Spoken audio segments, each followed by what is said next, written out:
Hello guys, good afternoon mga kabicolana. Ngayon ay magluluto kami ng merienda.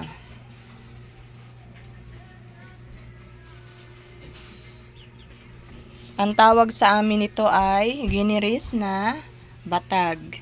Giniris na saging.